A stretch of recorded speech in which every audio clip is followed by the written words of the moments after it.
ในโอกาสเกิดอาศัยท้องแม่แบ่งปันดินน้ำลมไฟมาเป็นเนื้อเป็นตัว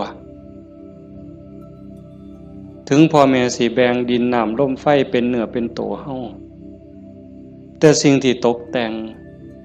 ให้เฮาเป็นผู้ยิ่งให้เฮาเป็นผู้ชาย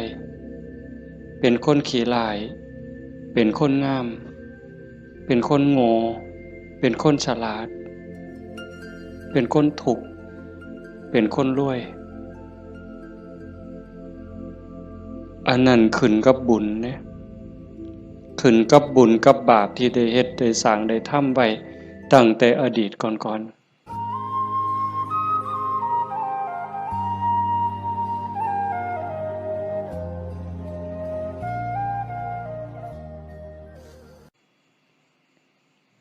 เฮาทั้งหลายจังว่ามีบุญมันมาจากขันธ์แล้ว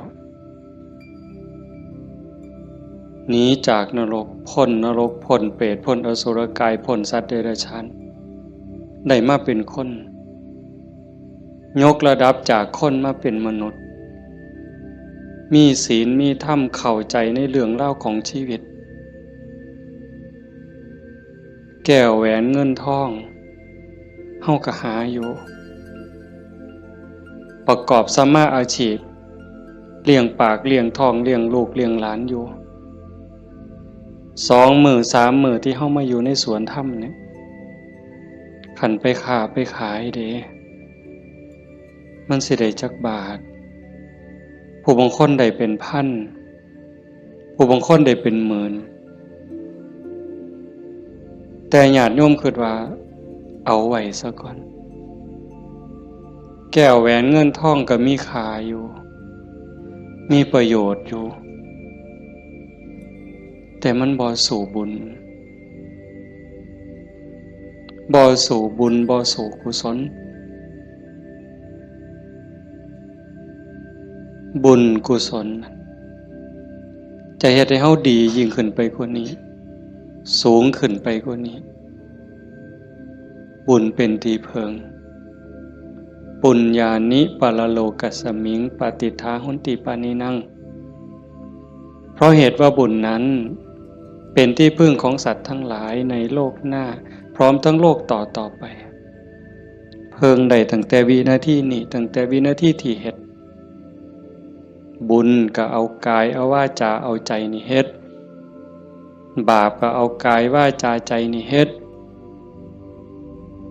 บาปเฮ็ดให้เกิดความทุกข์เกิดความเดือดร้อนคันแม่นเฮ็ดบาปดูๆเฮ็ดบาปบ่อยๆเฮ็ดบาปหลายๆถึงในขณะที่เฮ็ดมันสิม่วนมันสิสะใจก็ตามแต่จักมื้อหนึ่งเวลาหนึ่งมันจะเดือดร้อนในข้าวที่มันลุ่มหลงมันก็บ่ย้านหยังดอกอย่างคนไปรักของเขาคนฆ่าเขาเนี่ยฆ่าสัตว์ลักทรัพย์ประพฤติผิดในกามล่วงเกินลูกหลานสามีภรรยาผู้อื่นนอกใจผัวเมียเจ้าของก็แล้วแต่ขี่ตัวใส่หลายป้ายสียุโย่งให้แตกเหล่าสามัคคีตอนเฮ็ดตอนทำตอนกำลังมั่วเมาอยู่นี่ก็บ่ย้านหยังก็คิดว่ามันบ่มีผลแต่บัดฮอดเวลาหนึ่งมันจะเกิดความเศร้าหมองเกิดความย้าน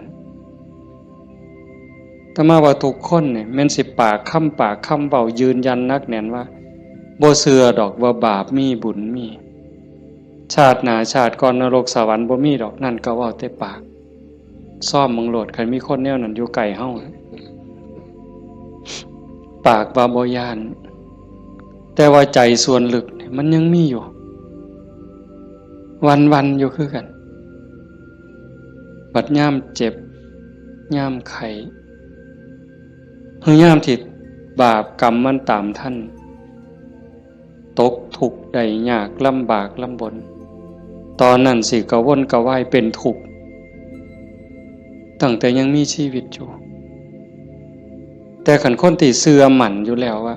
บาปมีบุญมีชาติหน้าชาติก่อนนรกสวรรค์มี ขันเผลอไปเฮ็ดบาปปั๊บด้วยความคิดไม่ออกในเคยเป็นคิดบ่ดีบ่งามกับพ่อกับแม่กับครูบาอาจารย์พาสององค์เจ้าเพียงแค่ความคิดแป๊บนิดเดียวเศร้าหมองเดือดร้อนทันทีเห็นบ่ได้โดนเลยเด้อากาลิโกเลยเด้เกิดทุกข์เกิดเดือดร้อนทันทีบาปคือความทุกข์คือเครื่องเดือดร้อนในปัจจุบันส่งผลไปเรื่อยๆเรื่อยๆขันกำลังบาปมันแห้งมันยังส่งผลอยู่เจ็บไข้ไก่ล้มไก่ตายมันก็หลอกล้อนพาจิตตกไปสู่อบายหนักสุดลงสู่นรกเบาลงมาเป็นเปรตอสุรกายเบาอีกเป็นสัตว์เดรัจฉานใส่บาปใส่กรรมอยู่นั่นเบาบางแล้วเมื่อเวลากลับมาเกิดเป็นคนอีกเถื่อเศษบาปตามมาพิการหูหนวกตั้งแต่เกิดผู้บางคนตาบอดตั้งแต่เกิดผู้บางคนอวัยวะบ่สมส่วนผู้บางคนอวัยวะครบคือหมูตีนครบมือครบแข้งขาครบแต่ว่าขี้ร้ายโยมว่ามันถูกซ้ำใดเห็นหมูเขางามเจ้าของก็นั่งเศร้าซองก็โจกงามเลยจะเป็นอุกจะเป็นอังลังเถื่อก็หน้าตาดีดีแต่พิการมันมีแนวเหตุให้กลุ่มใจทุกข์ใจอยู่หั่นบ้านเมืองเขามีมือ10 นิ้วมือ10 นิ้วเจ้าของพันมี9เป็นตะยูว่าบัดนี้ไหว้พระย่ามใดก็จักสิเสียงจักสิเฮ็ดจังได๋ขาดก็บ่ดีคันเกินมา11 นิ้วแล้วบัดนี้สิ่งเหล่านี้เป็นผลของบาปที่ตามมาเล็กๆนะคันแม่นว่าอวัยวะก็คือหมู่อยู่หน้าตาก็พอไปวัดไปว่าก็บ่พอสิอายคนปานใดแต่ว่าทุกข์ล่ะเฮ็ดเวียกปานไฟไหม้มือไหม้ตีนคำบ่ได้ยืนขึ้นบ่ได้อยู่แต่บ่พออยู่พอกินจักเถื่อเอาคันให้อีกแนวนึงดีล่ะพ่ออยู่พ่อกินหน้าตาก็พ่อไปวัดไปว่าแต่ว่าได้ผัวขี่เหล้าเป็นจังไดคันสิป้ามันก็หักอยู่ได้เมียปล่อยเก่งบัดนี้เป็นจังไดเจ้าพ่ออยู่บ่บัดนี้ก็ยังว่าคู่กรรมคู่เวรเอาให้อีกก็ได้ผัวก็ดีดีเมียก็ดีดีบอกกันอ้อมแอมอ้อมแอมปานเทวดาแต่ว่าลูกปานผีบัดนี้ผานมันอย่างเดียวนอนก็บ่หลับกลางเว้นก็เป็นทุกข์กลางคืนก็เป็นทุกข์คิดอยากแต่น้ำลูกชายก็พอแห้งแล้วลูกสาวก็พอแห้งแล้วนั่นคือผลบาปแต่บุญล่ะบุญเป็นสื่อของความสุขเป็นสื่อของความดีความงามนำมาซึ่งความเจริญในขณะที่เฮ็ดปั๊บเฮ็ดบาปก็เอากายวาจาใจเฮ็ดบุญก็เอากายเอาวาจาใจนี่เฮ็ดแต่ว่าบุญเฮ็ดแล้วมีความสุขบ่ต้องรอชาติหน้ายังไม่ออกมาในสวนธรรมกราบพระปั๊บบ่แม่นกราบตามธรรมเนียมเนี่ยกราบด้วยความเข้าใจว่าเฮากราบพระรัตนตรัยพระพุทธเจ้าพระธรรมพระสงฆ์พระพุทธะนี่อยู่ในใจกราบลงไปโดยสำนึกขึ้นขององค์สมเด็จพระบรมศาสดามันเกิดความอิ่มใจเกิดปีติสิสังเกตไม่ออกสังเกตเจ้าของอยู่ว่าเวลาเฮานั่งสมาธิเนี่ยคือภาคค่ำเนี่ยแหละภาคแรงเนี่ย5 โมงแรง 6 โมงแรงนั่งสมาธินิ่งๆหอดเวลาทำวัด คุกเข่าขึ้นกราบงามๆนิ่มนวลคือกราบไปบนหลังพระบาทของพระพุทธเจ้ากราบลงไปบนหลังตีนเว้าภาษาเฮาเอาหน้าผากแตะลงไปบนหลังตีนของพระพุทธเจ้ากราบ3 เทื่อแล้วเงยขึ้นประนมมืออะระหังสัมมาสัมพุทโธภะคะวาพระผู้มีพระภาคเจ้าเป็นพระอรหันต์ดับเพลิงกิเลสเพลิงทุกข์สิ้นเชิงตรัสรู้ชอบได้โดยพระองค์เองโอ้ซ้ำนี่มันอิ่มน้ำตาไหลอ่อนซ่อนเจ้าของอิ่มใจภูมิใจเด้ทั้งเถื่อเฮาบ่ต้องเว้าคิดซื่อๆนั่งสมาธินิ่งๆทบทวนพระพุทธเจ้าเพิ่นเป็นไผมาจากไสเฮ็ดจังได๋ได้เป็นพระพุทธเจ้าบุกบั่นฝ่าฟันเสียสละหยังมาแน่กลัวได้เป็นพระพุทธเจ้าพอได้เป็นพระพุทธเจ้าแล้วขนขวายในการบอกการสอนการแนะการนำพระมหากรุณาธิคุณที่ยิ่งใหญ่หวังให้สรรพสัตว์ทั้งหลายพ้นไปจากความทุกข์พ้นไปจากการเกิดการแก่การเจ็บการตายพอพระองค์เห็นว่าวัฏฏะสงสารนี้หาความปลอดภัยอีหยังบ่ได้เฮ็ดบุญบักใหญ่หลวงตกนรกก็มีเฮ็ดดีมาตลอดชีวิตพลาดนิดเดียวล่วงลงสู่อบายก็บ่อึดแม่นสิเกิดมาเป็นคนดีแล้วงามแล้วร่ำรวยเฉลียวฉลาดมียศถาบรรดาศักดิ์แล้วแต่ความทุกข์ก็บ่เคยห่างหายไปจากคนเกิดเป็นทุกข์โยมกระทบทวนเห็นเกิดในท้องแม่9 เดือน10 เดือนพัฒนาการเฮานั่งคดจ้องของอยู่ในท้องแม่มือคลอดแม่ก็เกือบตายทั้งเถื่อก็ตายอีหลีแม่ก็ห้องโฮโพสังกาหมดลูกหลุดออกมาสลบเลยลูกพดออกมาปั๊บก็หายกากหลด100%เต็มหมดสุคนทุกข์เลยเกิดมาทุกข์แก่ก็ทุกข์หูจักสุคนแล้วนั่งอยู่นี่เจ็บแขวเจ็บข้างเจ็บแข้งเจ็บขาปวดหลังปวดแอวเคยหมดสุคนนะหัวงอกตั้งแต่หัวงอกก็คือมันบ่เจ็บบ่ปวดก็ทุกข์เว้ยไม่ออกเป็นเลยว่ะซองกระจกเห็นผมงอกนี่ถอนปั๊บโลดย่านเข้าว่าเจ้าของเฒ่าเห็นบ่อายุ30-40คนเขาเอิ้นแม่ใหญ่ได้งวกปั๊บตาเขียวปื้อโลดเด้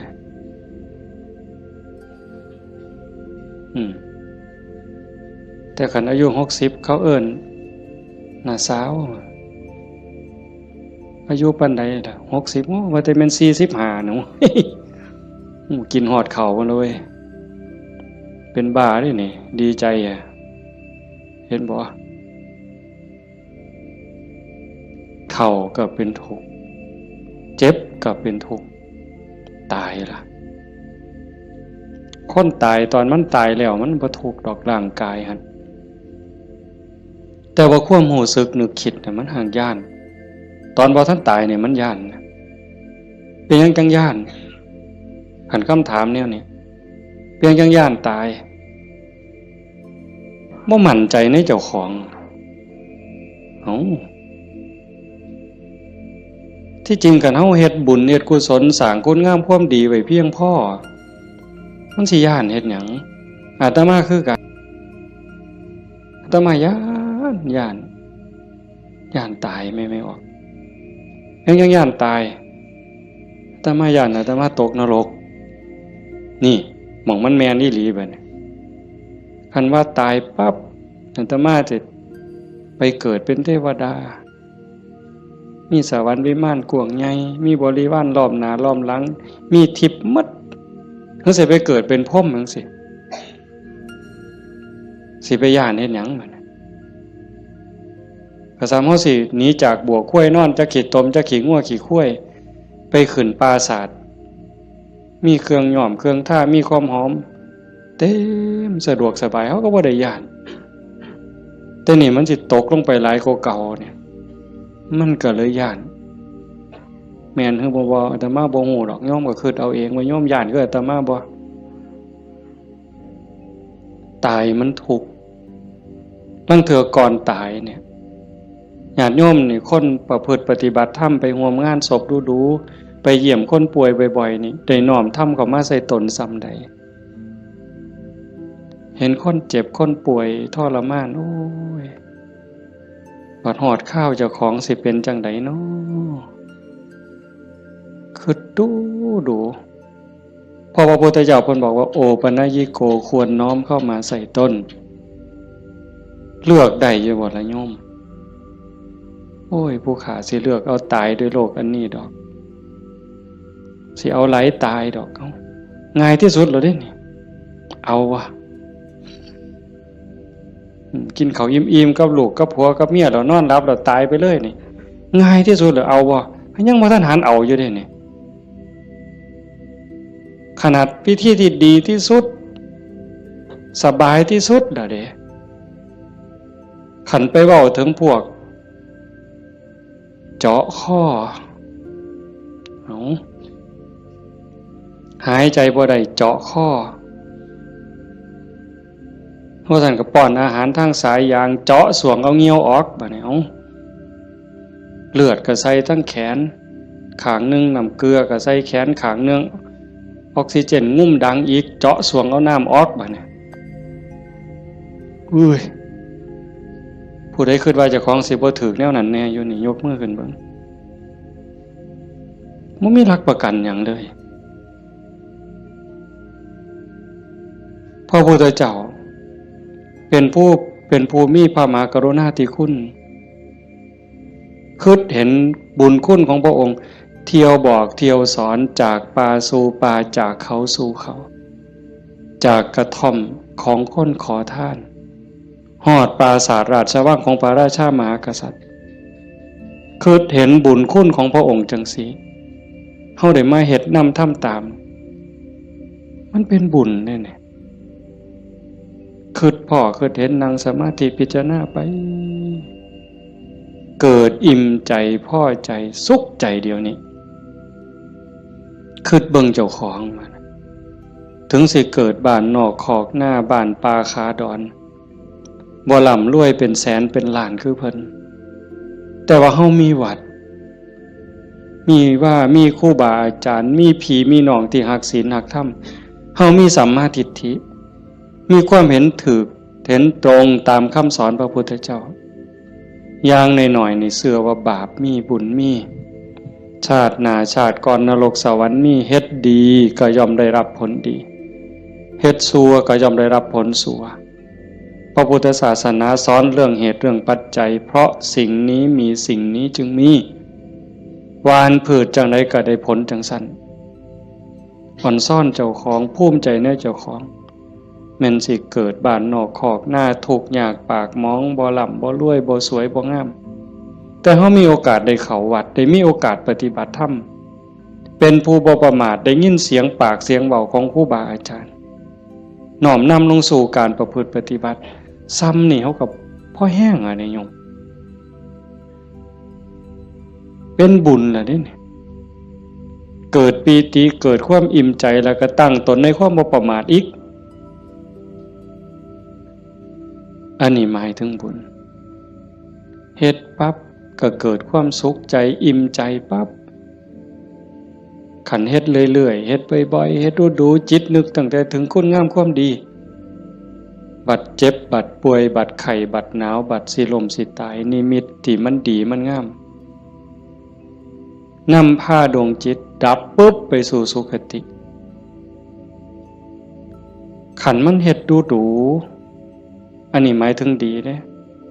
ให้ท่านรักษาศีลเจริญภาวนาเลี้ยงพ่อเลี้ยงแม่เขาวัดเขาว่าสร้างน้ำทำบุญมีจิตเอื้อเฟื้อเกื้อกูลขันมันเฮ็ดดูบ่อยๆจิตมันเที่ยวทางนี้ดูอันดอกมันก็ง่ายต่อการสิเกิดสิ่งเหล่านี้ในการจูงจิตไปสู่สุคติดับปุ๊บก็ไปสู่สวรรค์ไปสู่พรหมเอื่นว่าไปสู่สุคติใส่บุญใส่กุศลไปจนหมดแห้งของบุญของบาปของบุญของกุศลส่วนนั้นหมดเวลาขันบ่ท่านถึงความเป็นพระอริยเจ้ากลับมาเกิดเป็นคนอีกเถื่อบัดนี้ ผลบุญพามาเกิดเป็นคนเศษบุญตามมาปุ๊บรูปร่างหน้าตาผิวพรรณสวยสดงดงามมีความอ่อนน้อมอ่อนโยนมาแต่ต้นเกิดในตระกูลสูงเชื่อผู้ดีให้ทานมาหลายๆด้วยจิตศรัทธารวยตั้งแต่เกิดแต่มาว่ามาหลายปีแล้วว่าขันคนให้ท่านด้วยความศรัทธาด้วยความเลื่อมใสเฮ็ดด้วยความจริงใจ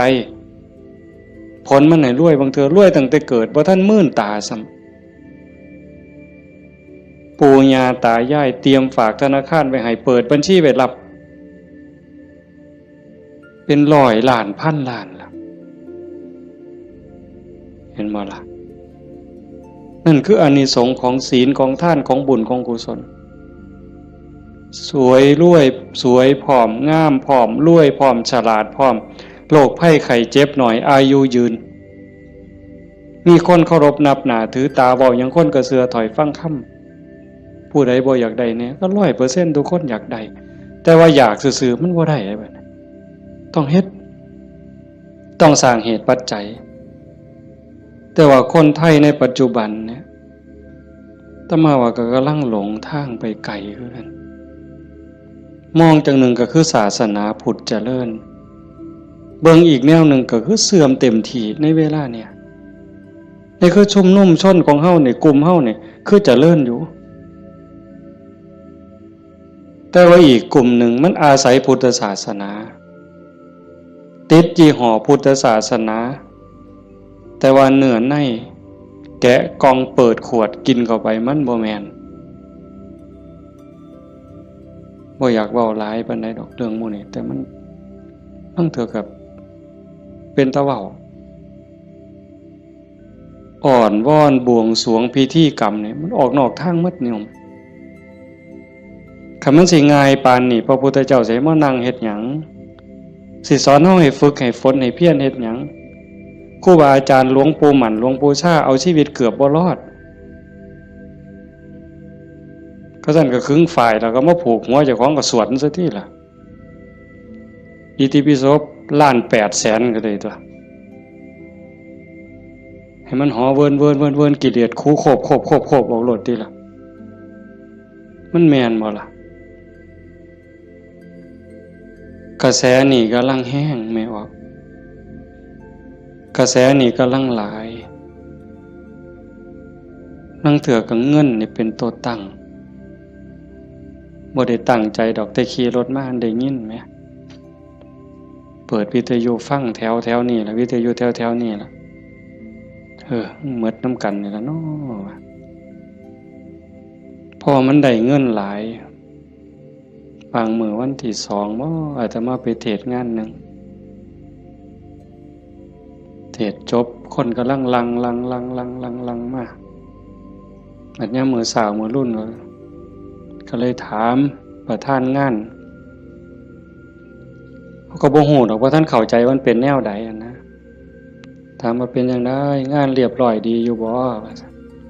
เรียบร้อยอยู่ค่าน้อยเพิ่นว่าอุ้ยได้เงิน800,000กว่าเพิ่นว่าสาธุว่ะงานคืนเดียวง่ายๆแจกไม่หีบกันหมดคืนเนี่ย อยากเคาะหมดไว้ก็ออกแบ่งใหญ่ๆถ้ามาเสือว่าพระพุทธเจ้าบ่สอนแล้วก็บ่ได้พาเฮ็ดแนวนั้นแต่แนวจังซี่นี่ไม่ออกบ่ออก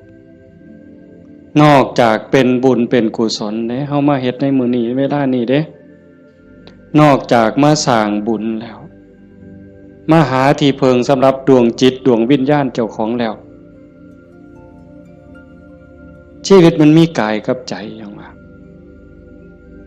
ร่างกายประกอบด้วยดินน้ำลมไฟเหมือนเวลามันก็แตกสลายดินขึ้นดินน้ำขึ้นน้ำลมขึ้นลมไฟขึ้นไฟแต่กระแสจิตกระแสใจกระแสวิญญาณเดินทางต่อหอบบุญหอบบาปไปขันดวงจิตดวงใจดวงใดได้รับการพัฒนานอกจากบุญแล้วพัฒนาคือมันเฮ็ดให้เกิดให้มียกระดับเจ้าของสูงขึ้นจากอำนาจการบีบคั้นกดขี่ข่มเหงของกิเลสคือความโลภความโกรธความหลงจิตดวงนั้นเบายิ่งเบายิ่งละเอียดยิ่งสูงใกล้พระพุทธเจ้าไปเรื่อยๆเรื่อยๆเรื่อยๆขันใจต่ำก็หมายความว่ากิเลสถมมันหลายใจสูงกิเลสติดหน่อยขันสูงที่สุดกิเลสเกาะบ่ได้ก็เป็นอิสระจากกิเลสไปเข้ามาเดินจงกรมมานั่งสมาธิสวดมนต์ฟังเทศน์ฟังธรรมก็เพื่อสิซักฟอกจิตใจเจ้าของการฟังธรรมนี่ก็เป็นตนหนึ่งเฮ็ดให้เฮาได้เกิดปีติเกิดความสุขเกิดสมาธิตั้งแต่เกิดความเข้าใจได้ส่องได้ทางยกจิตเจ้าของให้มันสูงยิ่งขึ้นได้เฮาก็เฮ็ดหลายๆอย่างทั้งการฟังทั้งการประพฤติปฏิบัติทั้งการสวดมนต์เฮาทำวัดแปลมันยิ่งเห็นยิ่งเข้าใจอย่าเอาเพียงแค่มวลเอาเพียงแค่ความไพเราะอย่างเดียวเฮาสวดซ่าๆเฮามีโอกาสพินิจพิจารณาถึงความหมายที่เฮากล่าวออกไปแต่ละคำน้อมนึกเห็นพระพุทธเจ้านึกถึงครูบาอาจารย์พระอริยสงฆ์คือจังเพิ่นบอกเพิ่นสอนอ่านไปนำสวดไปนำพิจารณาหาเหตุหาผลหาความหมายนำมันจะได้เข้าใจยิ่งขึ้นคันเฮาคิดจังสี่คือโยมพอออกผู้เป็นเจ้าภาพเป็นตะเงิดคนอีหลีเด้อาตมาเห็นอาจจะเห็นมาหลายแต่จื้อได้นี่เป็นรายที่สองผู้หนึ่งโยมเพื่อสังขะจังหวัดสุรินทร์เฮ็ดแรกๆเนี่ยเฮ็ดเป็นรีสอร์ทเฮ็ดสวนนี่เป็นรีสอร์ทมีบ้านพักเอาไปเอามาไปปฏิบัติธรรมดูเขาก็คือสิบ่ต่างกับเจ้าภาพเฮาใจตกลงไปในกระแสธรรมหักศีลหักธรรมมั่นใจแล้วว่าอันใดสิเป็นที่เพิงของชีวิตอันใดสิเป็นสมบัติควรสิถือออกจากโลกนี้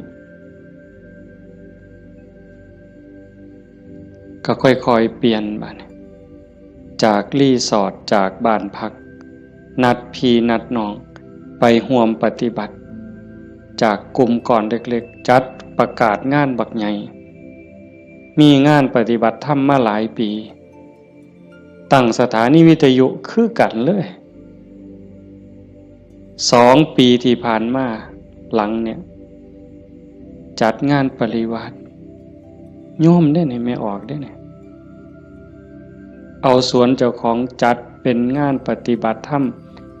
นิมนต์พระมาเขาอยู่ปริวาสกรรมญาติโยมไม่ออกชาวบ้านกับมาร่วมปฏิบัตินำกับพ่อๆกันนี่แหละครับเฮาแต่เพิ่นก็มีพระเสริมเข้ามานี่คือมั่นใจแล้วว่าสิ่งที่สิถือออกจากโลกนี้นอกจากบุญกุศลคุณงามความดียังมีโอกาสได้คัดเกลาจิตใจยกระดับจิตวิญญาณเจ้าของให้สูงขึ้นให้มันสูงขึ้นจากอำนาจของความโลภความโกรธความหลง ความอิจฉาริษยาอาฆาตพยาบาทจองเว้นหน่อยเนื้อต่ำใจบุญยังบ่ท่านปลอดภัยปานใดเลยดีอยู่แต่บ่ท่านปลอดภัยเพราะว่าคำสอนของศาสนาญาติโยมก็ได้ยินอยู่แล้วหลายๆมื้อเขาก็ทำวัดอยู่ประจำละชั่วประพฤติดีเห็นบ่ละชั่วประพฤติดีทำจิตให้บริสุทธิ์ตัวจิตบริสุทธิ์นี่จึงเป็นพุทธศาสนาละชั่วมาเฮ็ดดีนี่มันยังบ่ทันฮอดพุทธศาสนาแต่มันเป็นหลักษากลของโลกของจักรวาลผู้ใดเขาก็สอนกันแบบนี้ญาติโยมก็ลองพิจารณาว่าชีวิตเฮาที่เหลืออยู่เนี่ยเฮาสิเฮ็ดจังได๋จังสิใกล้พระพุทธเจ้าใกล้หลักธรรมเข้าไปที่สุดจากชั่วมาถึงดีจากดีไปถึงว่างจากชั่วมาถึงดีจากดีไปถึงว่างตัวทางสายกลางเนี่ยเฮาเดินจงกรมเฮานั่งสมาธิแน่ๆแล้วว่าเฮานั่งเอาบุญแต่ว่าเหนือกว่านั้นเด้การพัฒนาการยกระดับจิตโยมก็ต้องเบิ่งนำเพราะว่าธรรมะคำสั่งสอนของพระพุทธเจ้ามันปฏิบัติได้บ่จำกัดการสวากขาโตภควตาธัมโมพระธรรมเป็นสิ่งที่พระผู้มีพระภาคเจ้าตรัสไว้ดีแล้วเฮาสวดมนต์ว่าจังซี่ดีนี่หมายความว่าจังได๋ดีก็หมายความว่าบ่ชั่วตอบแบบพี่บ่าเว้าเด้ดีคือบ่ชั่วแต่ในความหมายนั้นดีแล้วหมายความว่าบ่ขาด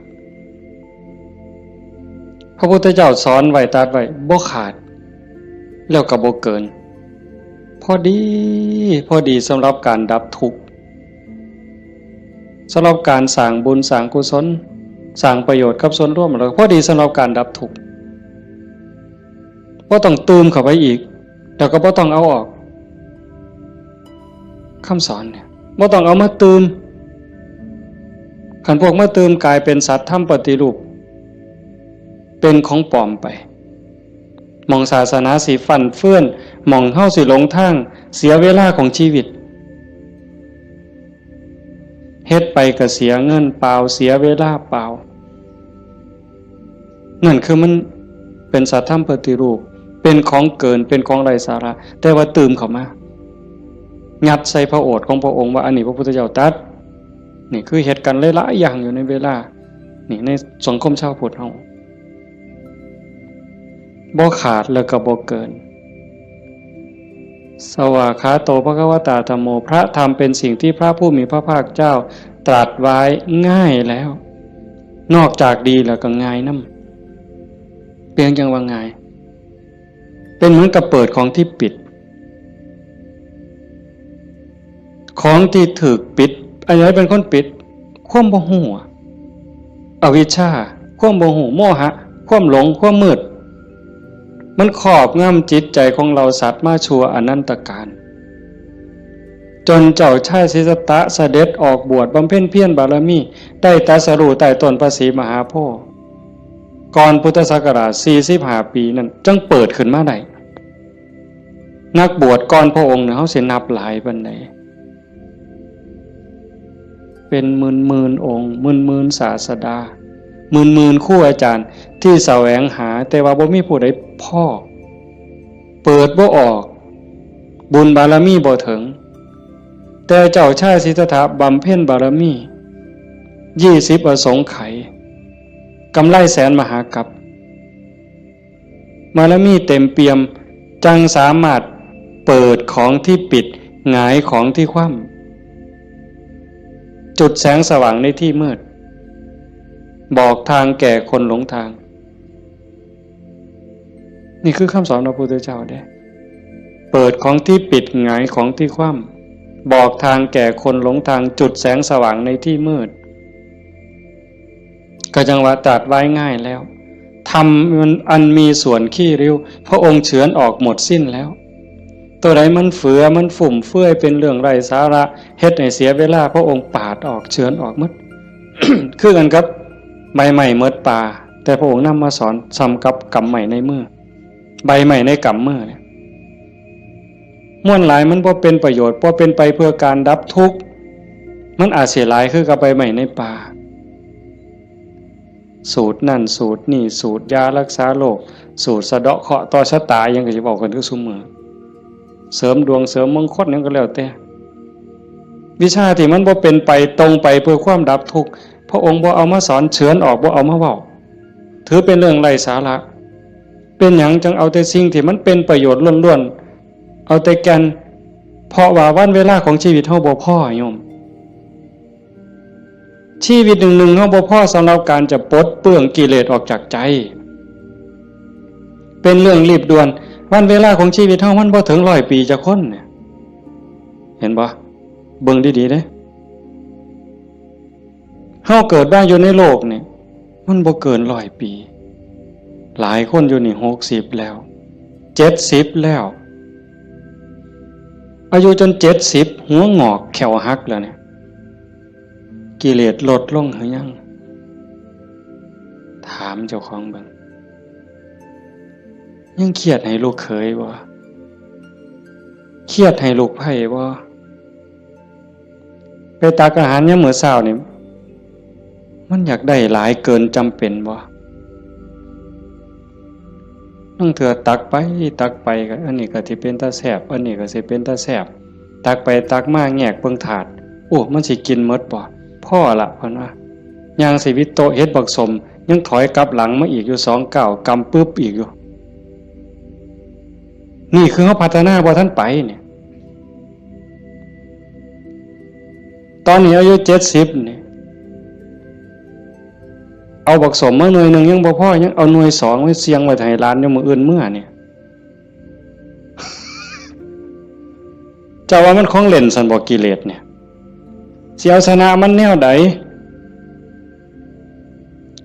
หลายภพหลายชาติหลายแสนชาติล้านชาติมาแล้วที่เฮาแพ้มาตลอดแต่ว่าก็ใครแน่ชาตินี้ได้มาเป็นคนสู่ตอนในสนามนี่เวทีนี่ก็แม่นนักมวยนี่คือเวทีแก้มือแม่ว่านัดล้างตาก็แม่นการแก้มือกันเป็นกีฬาหยังก็ตาม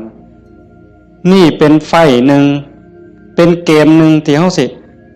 เอาชนะมันแต่ตอนนี้จากยกแรกมาจนฮอดยก5นี่เฮาถึกมาสะบักสะบอมในนับ8ก็หลายรอบแล้ว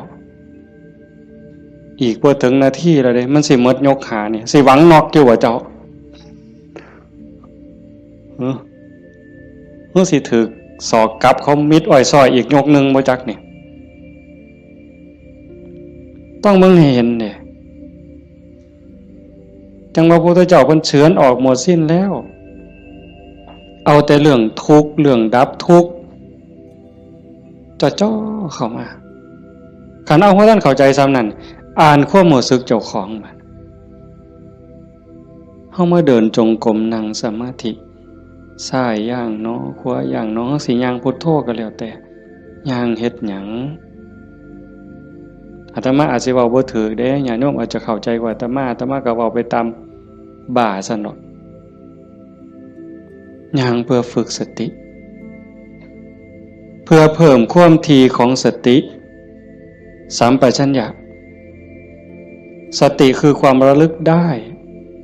สัมปชัญญะคือความรู้ตัวฝึกบ่อยเฮาเผลอนี่เอาวันนี้เรื่องบุญน่ะมันของตายอยู่แล้วไม่ออกบ่ออกเรื่องบุญน่ะของตายเพียงแค่เฮาตั้งอกตั้งใจมีศรัทธามาเฮ็ดในบุญของตายมันได้อยู่แล้วจากชั่วมาถึงดีจากดีมาถึงว่างจากบาปมาถึงบุญจากบุญไปถึงว่างเนี่ยบุญของตายเฮาเพียงแค่มีศรัทธามานี่มันมหาศาลแล้วบุญเป็นต้นหนุนแต่เฮาสิเอาดีกว่านั้นบ่คันเจ้าดีกว่านั้นทุกอย่างก้าวที่เฮาย่างซ้ายหูว่าซ้ายขวาหูว่าขวาคันสิเอาขวาพุทธซ้ายโทก็ให้ฮู้อย่าให้จิตออกนอกปกติคนเฮานี่จิตมันสิส่งออกนอกย้อนไปอดีตบ้าง มื้อวานมื้อก่อนปีกาย10 ปีก่อนยังเอามาคิดดีบ่ดีก็ให้คือเห็นแนวเป็นตะทุกข์หลายเศร้าหลายนอนให้คือเห็นตั้งแต่10 ปีก่อนพุ่นอันนี้ก็บ่แม่นคิดไปคิดมาเห็นตั้งแต่อดีตได้ตามใจเฮ็ดอันนั้นก็แม่นหมดแน่นหมดถูกใจเจ้าของหมดนอนหัวยุ่มอยู่อันนี้ก็บ้าบ่แม่นคันบ่อยู่กับอดีตบ่นี่พูดอนาคตมื้ออื่นมื้อนี้ผู้เขาหดบ่นอพูนย่านผู้เหี่ยวมึงติล่ะอีหล่าหลานน้อยมันสิคิดฮอดแม่ใหญ่มันบ่นอ ไปดอกเด้อันนั้นอันนี้มันสิได้เป็นจังซี่บ่เกิดความวิตกกังวลไปข้างหน้าอันนี้ก็บ่แม่นการประพฤติปฏิบัติพระพุทธเจ้าเพิ่นบอกให้อยู่ในปัจจุบันอดีตก็ละไปแล้วอนาคตก็ยังไม่มาให้อยู่กับปัจจุบันที่เฮาพุทโธนี่คือเห็นปัจจุบันหายใจเข้าพุทนี่เห็นปัจจุบันโธออกนี่เห็นปัจจุบันในเมื่อมีสติอยู่กับปัจจุบันอันนี้เป็นเครื่องฝึกเป็นเครื่องมือในการฝึกจิตที่มันเคยวอกแวกไปอดีตแน่อนาคตแน่บ่นิ่งแน่เพราะเฮาจับไว้กับอารมณ์พระกรรมฐานผู้บางคนก็ท้องพองท้องยุบหนอพองหนอพุทโธคือลมหายใจซื่อๆเอามันมาจับไว้นี่จิตมันก็ค่อยนิ่งเข้าคันเฮาบ่ลดละความเพียรคันจะว่าถึงสติเป็นคือกับหัวสติเตสังนิวารนังสติเป็นเครื่องกั้นหยังกั้นกิเลสคือความเศร้าหมองคือความมืดความเศร้าหมองแห่งจิตแห่งใจบ่ให้มันมาท่วมทับจิตก็คือฝึกจังซี่คันสมมุติว่าสติเป็นเครื่องหัวเป็นหลักหัวมื้อนึงคือฮอดพุทโธเทื่อนึงขาดบ่เนี่ยเมิดมื้อคือฮอดพุทโธได้เทื่อนึง2เทื่อ10เทื่อ100เทื่อก็ยังว่าห่างคันมันเป็นหลักหัวนี่ลมฮอดสร้างคันสมมุติว่าเฮ็ดไร่เฮ็ดนานี่บ่ว่าแต่งัวเขาสิมากินดอกข้วยสิมากินดอกลมฮอดสร้างหัวมันห่างแม่นมั้ยมื้อนี้เฮาฝึกดูๆมาเพียรปฏิบัตินี่ฝังหลักทีเขาแต่ก่อนมันห่างเป็น 2-3 เมตรสร้างเขาได้มื้อนี้ปักเขาไปกลางกึบเหลืออยู่เมตรครึ่งสร้างเขาบ่ล้มเนี่ยแต่ว่าข้วยเขาได้เด้ฝึกเขาไปอีกเพียรไปอีกพยายามเขาไปอีกฟักกึบเขาไปอีกจากเมตรครึ่งเหลือ75เส้นจบข้วยเขาบ่ได้งัวเขาบ่ได้แต่ว่าหมูอาจสิเขาได้เด้ดุดมุนได้เสียบเข้ากลางกึบเหลือ30กว่าเส้นหมูเขาบ่ได้แต่หมาเขาได้มันเพี้ยนเข้าไปอีกซับเข้ากลาง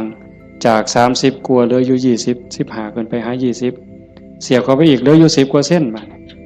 แล้วไก่ก็เขาบ่ได้เสียบเข้าไปอีกไก่เขาบ่ได้กบอาจสิเขาได้ที่เขาอีกกบเขาบ่ได้เขียดโม่เขาได้ที่เขาอีกเขียดโม่เขาบ่ได้เขาได้แต่เขียดแค่หน้าสติเฮาคือกันสติสัมปชัญญะฝึกบ่อยๆฝึกดูๆเห็นดูๆฮู้ดูๆมันก็จะเป็นความชำนิชำนาญความระลึกรู้ระลึกเห็นบ่อยๆเกิดขึ้นอยู่ในปัจจุบันบ่อยๆบ่ได้แวบไปสู่อดีตบ่ได้แวบไปสู่อนาคตเกิดความตั้งมั่นเกิดความมั่นคง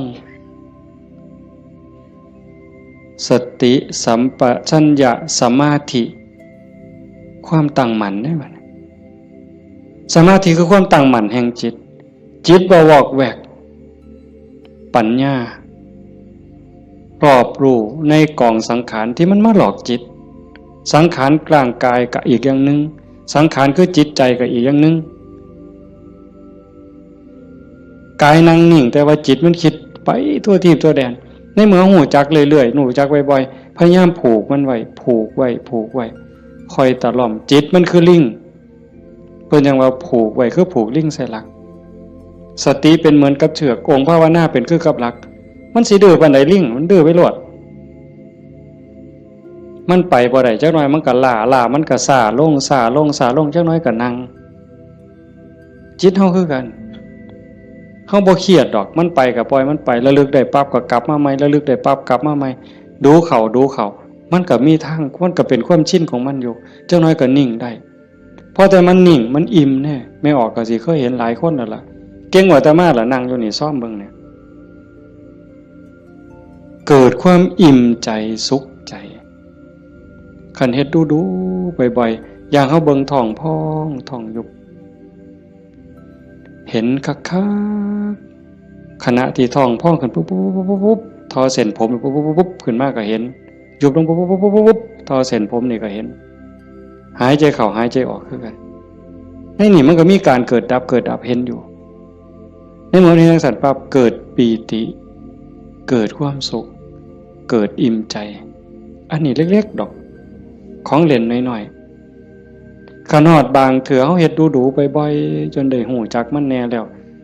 บัดเกิดมื้อนึงเวลานึงเฮามีเรื่องต้องคิดต้องอ่านมันหนหูหนหวยกัดกลุ่มกระวนกระว่ายคิดพอปั๊บคิดฮอดกรรมฐานหายใจเข้าดึงลมหายใจเข้าหายใจยาวๆบึ๊บหายใจออกบึ๊บเย็นว่าขนลุกวืบโล่งอันนี้ก็มีก็เป็นบอนพักอีกอันนึงคันเฮ็ดจังสี่ดูบ่อยๆเฮาสิเล่นจังไดกับมันก็ได้ไม่ออกเคยเบิ่งความคิดเจ้าของบ่นั่งเบิ่งซื่อๆเนี่ยหลังจากเบิ่งลมหายใจเข้าหายใจออกพอสมควรบัดเวลานึงเฮาอยากเล่นกับความคิดตั้งสตินั่งจังสี่ปั๊บก็หลับตาเบิ่งรูปเจ้าของนั่งหลังจากนั้นก็ย้อนเข้ามาทางในเบิ่งจิตที่มันนิ่งอยู่ธรรมชาติจิตมันนิ่งมันว่างมันสว่างเป็นประภัสสรแต่กิเลส ความโลภความโกรธความหลงนั้นมันเป็นแขกมาเยี่ยมมาเยือนชั่วคู่ชั่วข้าวเยี่ยมแล้วก็ไปเยี่ยมแล้วก็ไปแต่ว่าเฮาขาดสติบ่นี่มันเยี่ยมตลอดเวลามาทางตาแน่ทางหูแน่ทางจมูกแน่ทางลิ้นแน่ทางกายแน่รับหูรับตาไว้ก็มาทางใจคิดอยู่ตลอดนี่คือแขกในเมื่อแขกมาเยี่ยมดูจิตใจอ่อนล้าเจ้าของบ้านบ่ได้พักข้าแต่ตอนรับแขก ไม่ว่าเคยเป็นบ่ล่ะสมมุติว่าเป็นเฮาเนี่ยนะเดี๋ยวกับผู้นั้นมาผู้นี้มาตอนรับอยู่หมดมื้อหมดเว้นหาข้าวหาน้ำให้อยู่ให้กินคอยเว้าคอยจาทักทายปราศัยเมื่อยเนี่ยคนบ่ได้พักก็เมื่อยก็ล้าใจบ่ได้พักก็คือกันเดี๋ยวก็โลภเดี๋ยวก็โกรธเดี๋ยวก็หลงเดี๋ยวก็ฮักเดี๋ยวก็ซังเดี๋ยวก็ย้านอยู่หั่นแต่คันเฮาได้เฮ็ดสมาธิได้ภาวนาจิตมันได้พักเป็นพักเกิดความหนักแน่นมั่นคงเด้เวลาที่จิตเฮามีสมาธิเกิดความหนักแน่นมันบ่เป็นสมาธิแบบที่เฮาเว้าถึงกันจนว่านิ่งสว่างดับไปเป็นชั่วโมง2ชั่วโมงเป็นมื้อเป็นเว้นก็สร้างเพียงแค่เฮาเห็นลมเข้าลมออกเนี่ยคือเห็นพุทโธติดต่อกันจัก5นาที10นาทีมันมีแห้งแท้เด้ไม่ออกหลายคนเป็นอยู่มั้งเห็นพุทโธลมเข้าก็พูดลมออกก็โธต่อกันจัก5นาที10นาทีนี่มันเกิดความมั่นคงในใจคันแม่นกกเสานี่ก็ซ้ำเสาปูนแล้วอยู่บ่ติงเด้จิตใจบ่หวั่นไหวนักแน่นมั่นคงโยกบ่ได้เห็นบ่เจ้าขันไปกว่านั้นบัดน่ะอ่านเบิ่งความคิดปั๊บหูปั๊บคิดปั๊บหูปั๊บคิดปั๊บหูปั๊บเฮานั่งจังซี่คือกันไม่ออกคันสมมุติว่าเฮาพุทโธแล้วมันมักคิดเอาแนวใหม่มึงคิดกูสิเบิ่งบัดนี้บ่พุทโธแล้วเศร้าพุทโธคิดปั๊บหูปั๊บคิดปั๊บหูปั๊บบ่คิดต่อมันเด้บ่คิดซอยมันหูมันซื่อๆมันเศร้าเด้หูปั๊บมันเศร้าเลยเด้มันอยากอาย ซ้ำกับลูกกับหลานสิไปลักกินของเนี่ยเสียงตาหน่อยเบิ่งหดมือปั๊บรถเลยเป็นแนวนั้นเบิ่งความคิดอันนี้ก็ตัวหนึ่งเอาไปเอามาหูขบวนการกันแรกๆตั้งเถอะมันคิดไปแล้วสมมติก็เขียนหนังสือนี่บออานอบานไม่โทบ้านบออัวบัวออามองามฮอดพุ่นจังคิดออกฮอดม่อมาหรอโอ้ยคิดไปอย่างฮอดพุ่นตั้งสติไหมมันเขียนไหมมันอาจสิฮอดงออาบ่ทันได้ม่อมาฮอดสระปั๊บหูปั๊บขันหูรู้มันสิสั่นเข่าได้บัดแต่ขันแรกๆปั๊บมันฮอดงออามองามบ้านบัวงามมันเฮาตั้งสติดีๆเอาก่อนมันมาฮอดม่อมาเนี่ยมันว่าหยังก่อนสระอาก่อนสระอาเด้งองูก่อนงองูเด้ว่าแหวนก่อนว่าแหวนมหานากาศก่อนมหานากาศบ่ใบไม้ไล่ถอยกลับมาลุ้นไปอีกสั่นเข่าคิดปั๊บหูปั๊บคิดปั๊บหูปั๊บการปรุงแต่งของจิตของสังขารมันไปบ่ได้ไกลเพราะหูมันอยู่จอบมันอยู่จากไปหอดบ้านบัวงามมันต้องบัดสุดท้ายมันหอดเพียงแค่บออาเพราะท่านไม่โทษสั่นเข้ามาหอดบอใบใหม่มัดโตเบิ่งดูบอใบใหม่เพียงแค่ขอดหัวหูจักหยุดปุ๊บเป็นแนวนี้ก็เป็นตรงมันว่างตรงมันนิ่งตรงนี้กิเลสบ่มานั่นคือจิตเดิมสะอาดบริสุทธิ์บ่พาเจ้าของถูก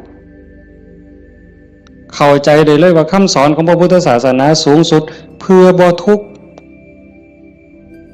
คำสอนของพระพุทธเจ้าทั้งหมดเป็นไปเพื่อดับทุกข์เป็นไปเพื่อพ้นทุกข์จังว่าความว่างจากความยึดมั่นในความเป็นตัวเป็นตนในสิ่งที่ใดที่มีที่เป็นเฮาประพฤติปฏิบัติจังสี่คือกันเดินจงกรมนั่งสมาธิเพื่อเจริญสติสัมปชัญญะปัญญาสมาธิให้มันหูเท่าทันในเมื่อกิเลสเกิดมากระทบกิเลสคือความทุกข์คือความเดือดร้อนความเศร้าหมองต่างๆมันจะเกิดขึ้นกับจิตกับใจมันมาทางไหนมันมาทางตามันเข้าทางตาเข้าทางหูทางจมูกทางลิ้นทางกายทางใจเพิ่นเอิ้นว่าอายตนะอายตนะเป็นเครื่องเชื่อมต่อภายในก็มี6ภายนอกก็มี6ตามันเป็นคู่กับรูปหูเป็นคู่กับเสียงจมูกเป็นคู่กับกลิ่นลิ้นเป็นคู่กับรสกายเป็นคู่กับสัมผัสใจเป็นคู่กับอารมณ์มันใส่ตาใดเข้าทั้งตาใดมันเข้าทั้งตาใส่หูใดมันเข้าทั้งหูใส่ดังใดมันเข้าทั้งดังใส่ลิ้นใดเข้าทั้งลิ้นรับหูรับตาไว้มันเข้าทั้งใจไปเฮาฝึกสติสัมปชัญญะเพื่อให้อยู่กับปัจจุบันให้มันเท่ามันทันให้มันเร็วเวลาเกิดการกระทบตาเห็นรูปปั๊บตาบอดมันต้องเห็นตาบอดมันต้องเห็นเป็นเรื่องธรรมดาเห็นปั๊บเฮ็ดจังได๋บัดเฮ็ดจังได๋ในเมื่อตาเห็นรูปปั๊บเฮาสิรักษาใจบ่ให้มันหักบ่ให้มันสั่งบ่ให้มันดีใจบ่ให้มันเสียใจนี่คือตัวปฏิบัตินี่คือทางสายกลางเห็นปั๊บให้ใจเป็นปกติคือบ่ทันเห็นคือกับเฮานั่งเบิ่งพุทโธพุทโธตาเห็นปุ๊บหูปั๊บแต่ว่าให้นิ่งอยู่คือเก่าอย่าให้เกิดดีใจเสียใจอย่าให้เกิดหักเกิดสั่งขันมันจำเป็นสิต้องจัดการกับสิ่งที่เฮาเห็นก็เฮ็ดด้วยจิตเป็นปกติสมมติว่าขึ้นไปตั้งเฮือนมีขี่ไก่ไปด่าไก่กับบ่แม่นอีกปล่อยให้ไก่กับบ่แม่นอีกละคิดเป็นตาสร้างไก่กับบ่แม่นอีกละบ่ถึงมัดเฮ็ดให้จิตเป็นปกติยากอยู่ได้บ่ง่ายจักเม็ดไม่ออกย้อนเฮาเฮ็ดบ่ได้นี่เฮาจังเกิดจังตายเที่ยวตกนรกเป็นเปรตอสุรกายเที่ยวขึ้นสวรรค์เที่ยวลงนรกอยู่นี่ย้อนเฮ็ดจิตเป็นกลางบ่ได้เห็นขี่ไก่ก็สิไปสั่งไปด่าไก่แต่คันเห็นเงินแบ่งพันถิ่มอยู่เป็นจังได๋บัดมันสิว่าดีใจที่ละว่าติ อันนี้ก็บ่ถึกดีใจพอใจก็บ่แม่นให้จิตเป็นปกติคันสิจับสิหยิบมันมีเจ้าของบ่ก็หยิบไปหาเจ้าของเอาเก็บไว้ซะก่อนก็จังค่อยไปกาดหาเจ้าของก็บ่คิดว่าสิเอาจังสี่คือกันคันบ่มาทางตาล่ะมันมาทางหูบัดนี้สมมุติว่าเขาด่าปุ๊บได้ยินเสียงด่ามาเฮ็ดจังได๋สิเฮ็ดใจเป็นปกติบ่เสียใจบ่น้อยใจคันพวกเพิ่นปฏิบัติเนาะเพิ่นจังว่าได้ยินเนาะเอาสติไว้ที่หูเกิดขึ้นที่หูก็ดับลงที่หูได้ยินเนาะบ่ให้ราคามันเถาะบ่ให้ราคาเลยบ่ดีใจนำบ่เสียใจนำเสียงกระซักว่าเสียงบ่แม่นสัตว์บุคคลตัวตนเล่าเขาเว้าง่ายแต่ว่าเฮ็ดยากที่สุดก็ย้อนว่าฝึกบ่ทันพ่อคันผู้ฝึกได้แล้วก็เย็นคือเก่าเด้คือหลวงปู่ชาเพิ่นว่าผู้ที่ฝึกบ่ทันได้คือบ่ทันเข้าใจคนด่าย่างไปเสาก็ด่าไปยามแล้งก็ด่าเห็นยามใดด่ายามนั้นก็ไปเครียดให้มันเป็นยังด่ากูเพิ่นว่าหมัดมือนึงเขาว่าอย่าไปหัวซ่ามาเด้อผู้มันด่าอีกคนเนี่ยเป็นบ้าตัวเศร้าเครียดเศร้าสั่งนั่นคือจิตเป็นกลางแล้วกลับคืนสู่ฐานเดิมของมันคันเขาให้เขาด่าเขาจมให้เฮาบ่ฮู้ท่านว่างจิตบ่เป็นก็ไปเครียดไปขมหาทางตอบแทนสิเอาขึ้นจองกรรมจองเวรไว้แต่ขันทาย่องแล้วบัดเนี่ยเป็นจังไดบัดแต่คำย่องคำย่อมากเฮาก็ดีใจก็บวกฟู่ขึ้นบ่ถือคือเก่าเสียใจก็บ่ถือดีใจก็บ่ถือแต่ให้จิตเป็นกลางๆนี่คือขอปฏิบัติธรรมชาติจิตเป็นจังซั่นมันบ่เคยฮักไผมันบ่เคยสร้างไผจิตนี่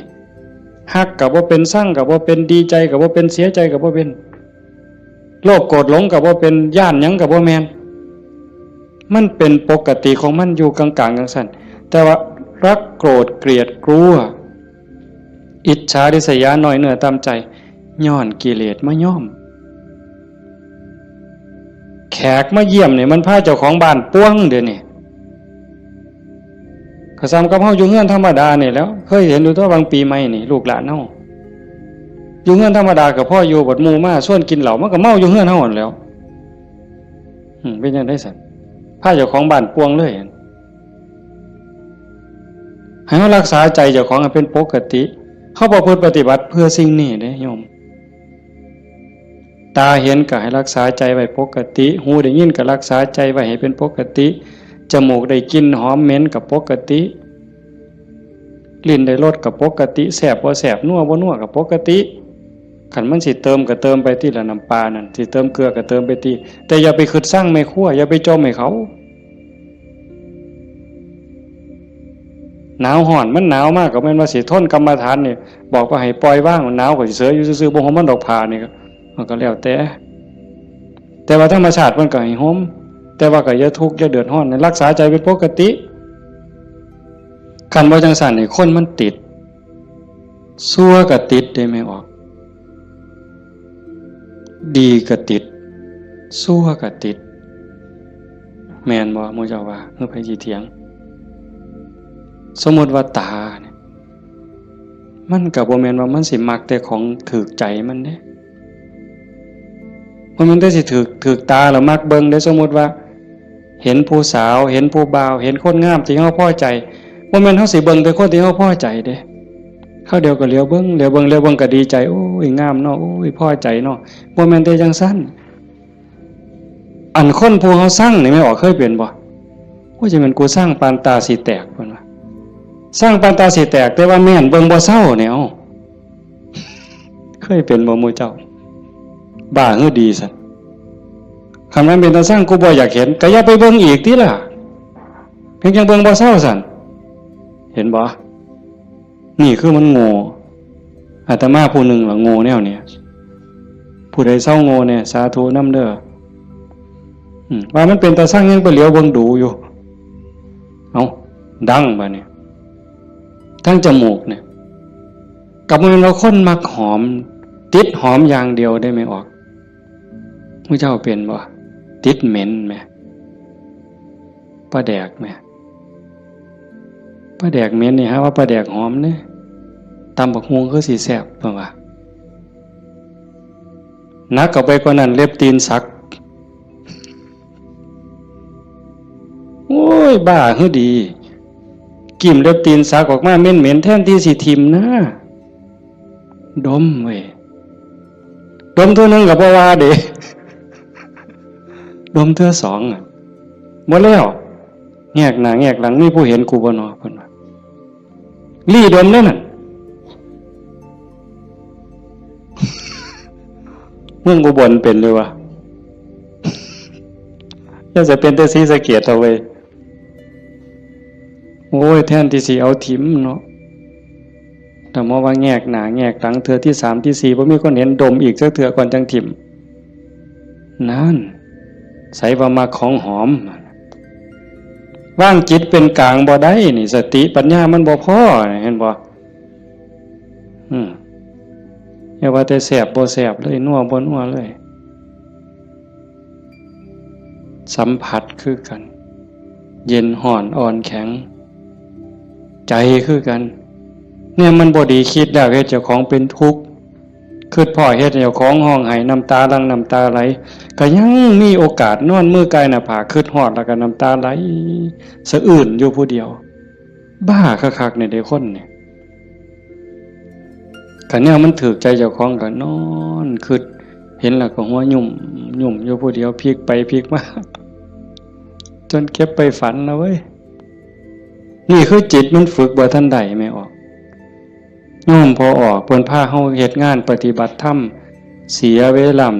ลาย่อมสละสถานที่เงินทองพร้อมเพื่อเอาบุญให้เจ้าของส่วนหนึ่งแล้วก็เพื่อยกระดับจิตใจเจ้าของส่วนหนึ่งแล้วก็เห็นว่าทุกคนคือพี่คือน้องป่วนรวมทุกข์เกิดแก่เจ็บตายทุกคนเคยเป็นพี่เป็นน้องเป็นญาติสายโลหิตเป็นสามีภรรยากันมานับภพนับชาติบ่ถ้วนชาตินี้ชีวิตนี้ได้เข้าใจในหลักธรรมคำสอนของพระพุทธองค์กะหวังให้เกิดประโยชน์สูงสุดส่วนหนึ่งเราก็ฉลาดบักคัก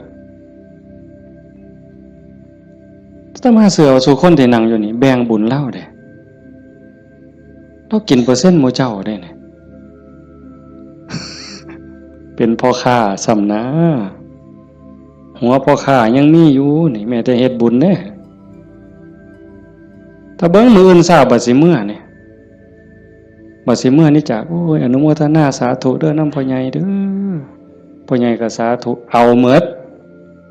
ให้เจ้าได้บุญหลายๆจะแม่นอ่อนซ่อนเจ้าเห็นบ่เปอร์เซ็นต์ที่เราได้นำหมู่เจ้าเนี่ยจิตเราก็สะอาดขึ้นยิ่งเข้าใจในการประพฤติปฏิบัติหวังยกจิตยกใจพลังบุญตรงนี้เฮ็ดให้จิตเราสูงขึ้นมีกำลังใจขึ้นมีความเพียรพยายามมากขึ้นจิตโล่งโปร่งเบามากขึ้นพลังบุญมันส่งนี่คนฉลาดก็เฮ็ดแนวนี้คันคนบ่ฉลาดเด้มีที่มีสวนจังซี่สถานที่ดีๆจังซี่ชวนหมู่มากินเหล้ากระท่อมงามๆมันสินั่งกินเหล้าเบิ่งแสงเดือนแสงดาวใจมันสิอ่อนซ่อนคักแล้วไปอีกคนละแนวแต่คนมีปัญญาเฮ็ดอีกแบบนั่นว่าการประพฤติปฏิบัติเป้าหมายสูงสุดก็คือขนกิเลสออกจากใจความโลภความโกรธความหลงความหักความชั่งความเกลียดความกลัวอิจฉาริษยาอาฆาตพยาบาทจองเวรน้อยเนื้อต่ำใจโยมสังเกตใจเจ้าของให้มันเห็นขันบ่เห็นตรงนี้ก็งมอีกโดนเติบได้กิเลสมันเกิดอยู่ใจเนี่ยคุณธรรมก็เกิดอยู่ใจเนี่ยนรกก็อยู่ใจสวรรค์ก็อยู่ใจเนี่ยเฮาสิให้อีหยังเกิดมันเกิดได้เทื่อละอย่างไม่ออกความโลภความโกรธความหลงอิจฉาริษยาอาฆาตพยาบาทจองเวรน้อยเนื้อต่ำใจหักสั่งเกิดในใจเขาเกิดได้เทื่อละอย่างซ้ำกับตะเว้นขึ้นแจ้งมืดจักไปใสเหมือนยังตะเว้นตกดินความมืดจักมาแต่ใส ความแจ้งจักไปใส่ ย่ำเฮาดีใจนี่ความเสียใจจักไปใส่มิดอ้อยซอยย่ำเฮาสร้างขึ้นมาหักกับมดอ้อยซอยผัวเจ้าของนี่แล้วเคยเปลี่ยนบ่ผัวเจ้าของเมียเจ้าของนี่ฮักปานสิกลืนกินแพงกับแพงแต่บัดย่ำสร้างมาแล้วบ่โธ่หักจักไปใส่จนขากันตายแล้วเว้ยเห็นบ่อยู่น้ำกันจังสิบัดเป็นตาหักเกินมากกับเป็นตาหักบัดเป็นตาสั่งกับเป็นตาสั่งจังว่าใจเฮามันได้เกิดขึ้นได้เทื่อละอย่างเทื่อละอย่างแล้วเฮาใส่อีหยังเกิดขึ้นกับใจเฮาบัดนี้ผู้มีธรรมก็อยากให้ความดีเกิดความดีใจความภูมิใจจิตที่มีเมตตาต่อกันหวังดีต่อกันอนุโมทนายินดีนำในเมื่อผู้อื่นเขาได้ดียามเมื่อคนอื่นเขาทุกข์ยากลำบากซอยเหลือบ่ได้ก็ให้มีอุเบกขาให้ถือว่าเป็นกรรมของสัตว์พอซอยเหลือได้ก็ซอยเหลือคันเฮาจอบเบิ่งจังซี่ใจเฮามีอีหยังเกิดขึ้นปั๊บก็ฮู้จักคืออาตมาบอกตอนกลางๆนั่นว่าคิดปั๊บฮู้ปั๊บคิดปั๊บฮู้ปั๊บอันคือเฮ็ดให้มันว่างแต่คันเฮาจอบเบิ่งมันมีอีหยังเกิดขึ้นก็ฮู้ให้มันเป็นเรื่องบ่ดีบ่งามก็บ่ทรงบ่บวกบ่ทรงมันต่อบ่ร่วมคิดกับมันบ่ร่วมขบวนการกับมันเฮาจะเห็นซ่อมเบิ่งกันจากฮู้ว่าเจ้าของเป็นคนแนวใดก็จอบเบิ่งใจเจ้าของนี่เป็นคนขี้อิจฉาบ่เป็นคนขี้โลภบ่เป็นคนขี้โกรธบ่เป็นคนขี้น้อยใจบ่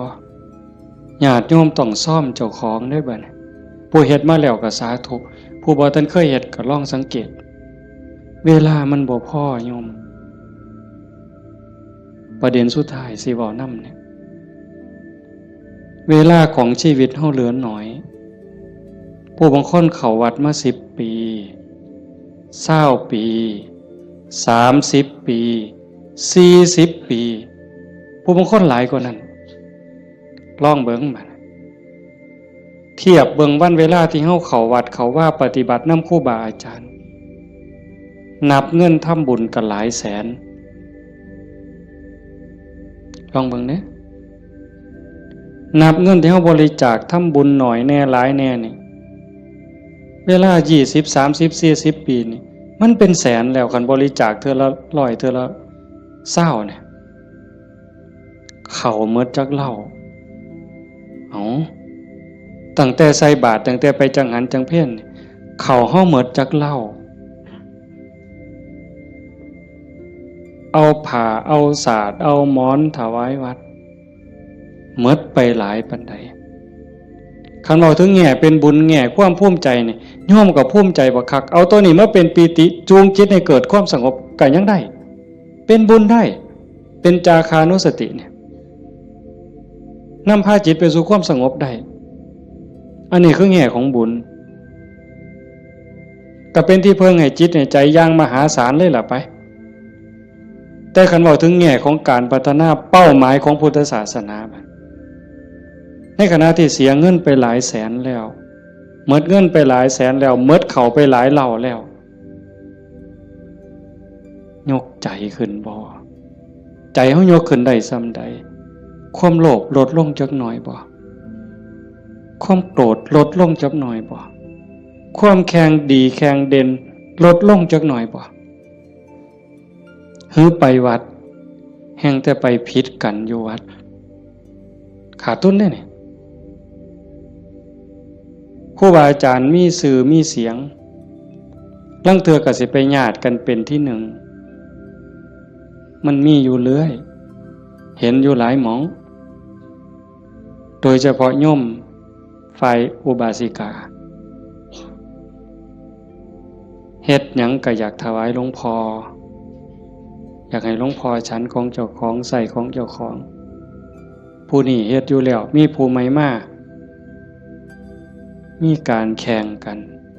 ขาดทุนนี่ตัวนี้คือขาดทุนลอดพื้นบ่แม่นขาดทุนธรรมดากิเลสมันบ่ได้ย่อมเฮาเด้ไม่ออกสังเกตเด้อย่าเชื่ออาตมานำ แม้แต่พระเถาะเพราะฉะนั้นหลวงปู่ชาบ่ได้ถีบพระดอกเนาะได้ไปหนวดหลวงปู่แล้วว่าเจ้าของคักหลวงปู่เพิ่นฮู้จักความคือเลยถีบเลยหงายหลังตึงยังจังได้คิดเห็นบ่นี่คือครูบาอาจารย์เพิ่นสอนให้เห็นจิตตัวนี้โยม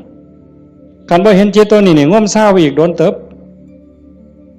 เยจิตตังสัญญเมสันติโมขันติมานะพันธนาถ้าบุคคลใดจะพึงตามดูจิตบุคคลผู้นั้นจะพ้นจากบ่วงแห่งมารคันเห็นใจตัวนี้นี่เขาต้องการความสะอาดแม่นบ่ต้องการความสะอาดต้องการความบริสุทธิ์แห่งจิตแห่งใจเนี่ยมันจะเห็นคันบ่จังซั่นเข้าข้างเจ้าของเสยเด้มันมาที่หลังมันสิมาใหญ่กว่าเฮาได้จังใด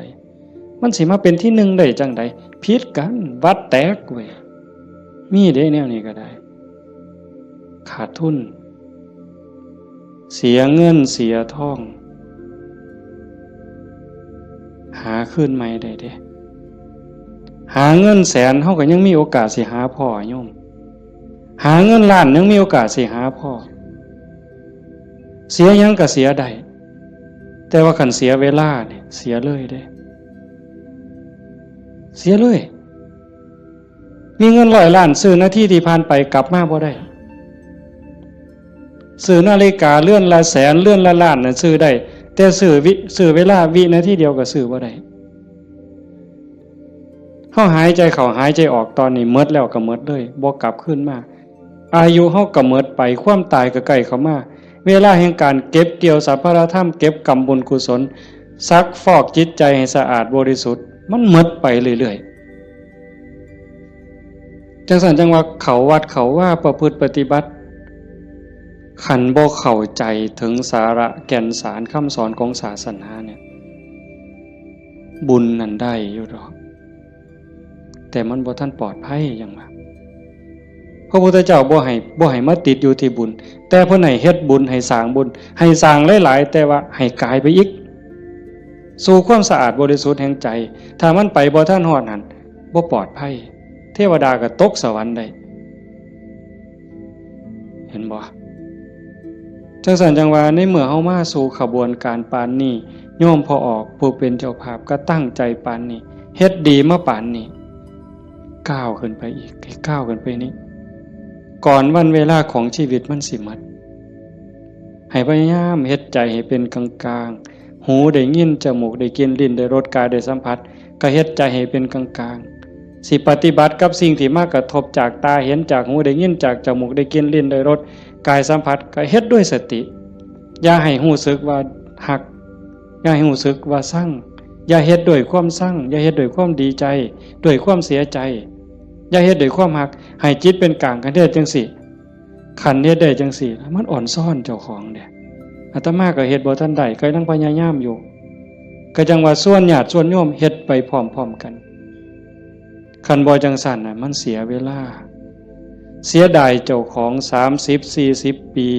หมดเงินก็หลายแสนหมดข้าวก็หลายเหล่าหมดเวลาในการทำมาหากินเงินที่มาบริจาคข้าวของที่มาทำบุญก็หมดไปแล้วเวลาล่ะคันเอาเวลานั้นที่มาอยู่วัดอยู่ว่ามาสร้างน้ำทำบุญไปหาเงินหาทองมันก็ต้องได้ตื่มกันอีกหลายเติบมันจักเท่าแต่ว่าเฮายอมเสียสิ่งนั้นเพื่อสิแลกเอาสิ่งที่ดีที่สุดสิ่งที่ประเสริฐที่สุด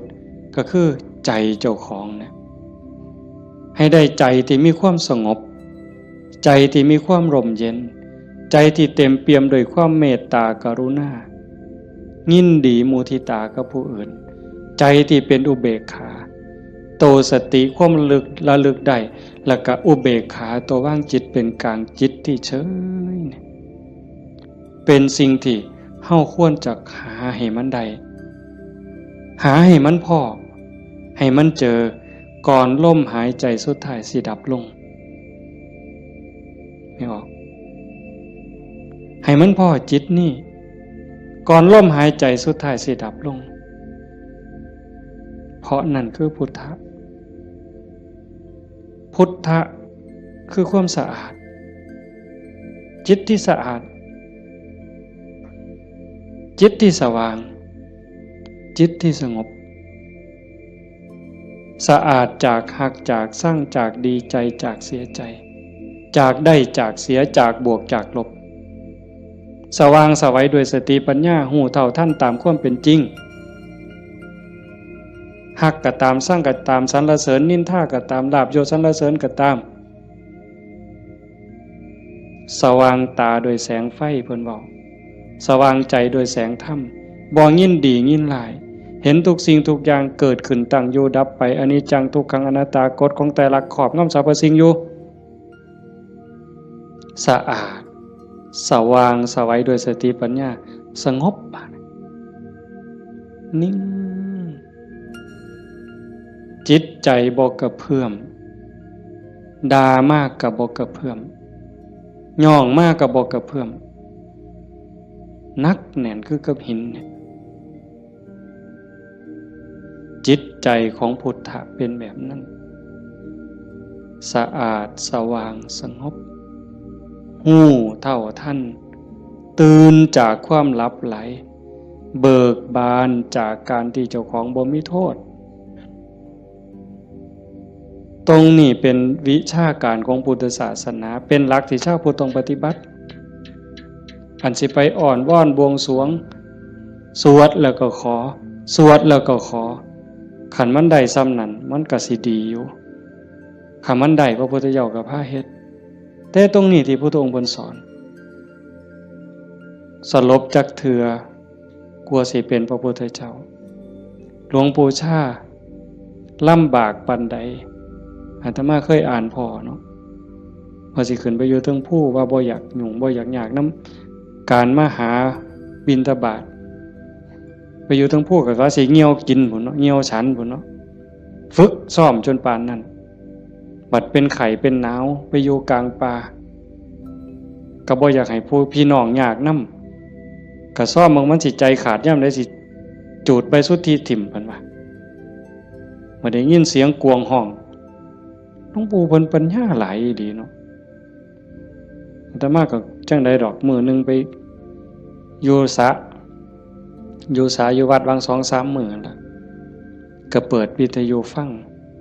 หลวงปู่เพิ่นเทศน์อาตมาก็หัวอยู่ผู้เดียวจุจ่อๆสั่นๆนี่คำสอนหลวงปู่ซ่าอยู่กับเจ้าของนี่อยู่หูดังนี่เนาะอยู่กับขนตานี่ทักงุ่มจ่อๆธรรมะนี่โอ้จะเป็นปัญญาคักๆเพิ่นยังว่าโอปนัญญิโกเป็นสิ่งที่ควรน้อมเข้ามาใส่ตนมันบ่อยู่ไสไม่ออกคันเวลามันสิเข้าใจมันสิฮู้เล็กๆน้อยๆนี่ดอกมันฮู้ในเจ้าของมันเห็นในเจ้าของนี่โอปนัญญิโกเป็นสิ่งที่ควรน้อมเข้ามาใส่ตนคันน้อมเข้ามาใส่ตนนั่นเป็นคำสอนของพระพุทธเจ้าคันน้อมออกไปจักแม่นคำสอนไผบัดนี้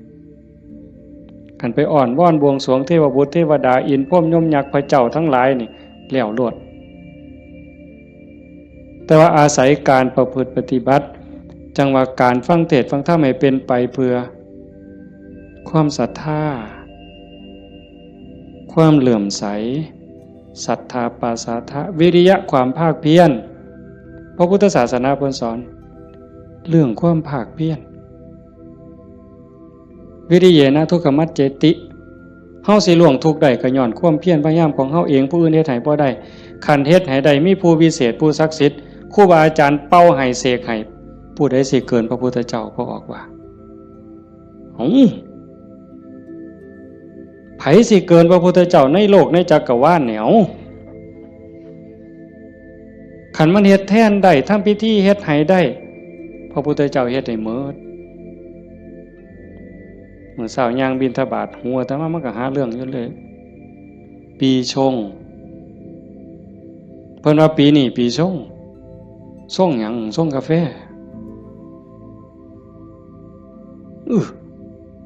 มันยากหยังกับปีกับเดือนนั่นเด้อ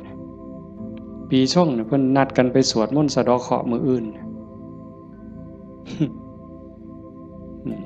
ทั้งศรีสะเกษพุ่นผู้ปีชงปีมะยังว่าไว้เฮาบ่เข้าใจปานใดดอกพากันไปสวด